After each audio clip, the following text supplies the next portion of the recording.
Good day. So this is the physical education presentation for our case study for the elders exercises.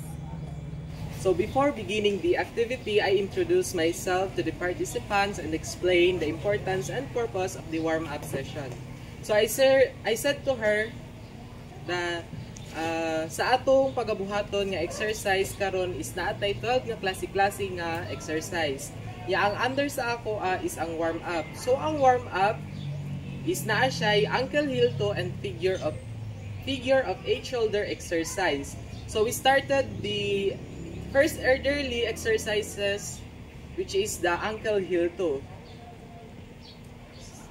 Then I said to her that before she start, anak ko sa iya nga kini nga exercise isa yon para sa mga batan-on. But pero sa imuha is medyo lisod na gyud siya. So after the exercise, I smiled to her and she started the exercise and I got shocked and that even at her age she exceeded the limit of ankle heel toe. After that, she said to me is kasayon ramanday ani dong. So we laughed and we proceed to the second exercise, which is the figure of 8 shoulder exercise. And I explained to her that sa ikaduha nga exercise na nga atong pagabuhaton is ginatawag siya og figure of 8 shoulder exercise. So after that, we started the exercise and we do the figure of 8 shoulder exercise. So after that, her positive attitude was obvious in every part of the exercise. After completing the warm-up session, she expressed enjoyment and ease. And also, it was clearly reflected in her happy appearance. Her feedback confirmed that the session is effectiveness and enjoyment. Thank you. So the second exercises will be serial skills exercises, alternating and or successive. So when we say serial skills, this domain includes repeated exercises with oriented motor skill movements. So sa amo ang demonstration kay Lola Soledad, syempre ako ang gi-demonstrate sa iya first ang kanang exercises, which is ang pagkabot sa tiil nga naay repetitive movements. So duha siya ka exercises, but sa pinakauna nga exercises nga na-observe na ko nga kanang ma-remember niya ang steps dayon nga walay confusion. So, ngayon siya sa ako ang kayo na daw kaayo para sa iya og dili na niya need og further nga exercises nga appeal sa serial skills since the exercise itself is very easy for her naman. So,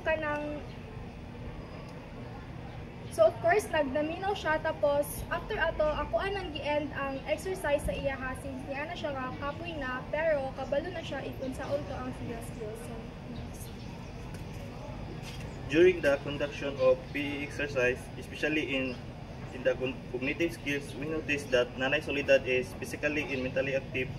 She explains to us the most of the time she exercising, but not in cognitive skills.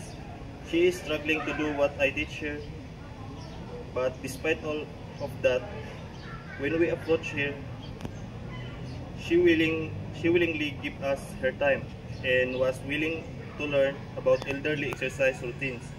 Despite her age, she showed cooperation and willingness to gain knowledge that could help her strengthen her body and improve her health. Sunod kay balance. So ang akong gipahimo kay nanay kay trunk rotation. Yan ana si nanay nga pwede ba siya mo pahaway sa kadali. So pahaway sa naman si nanay and then chika-chika about sa yang apo mga anak. Yung pagkahuman ato kay nigo na si nanay nya gingnan ako siya nga okay na ba na siya nga okay na. Then mo to gi-demonstrate na ko sa iya ang trunk rotation.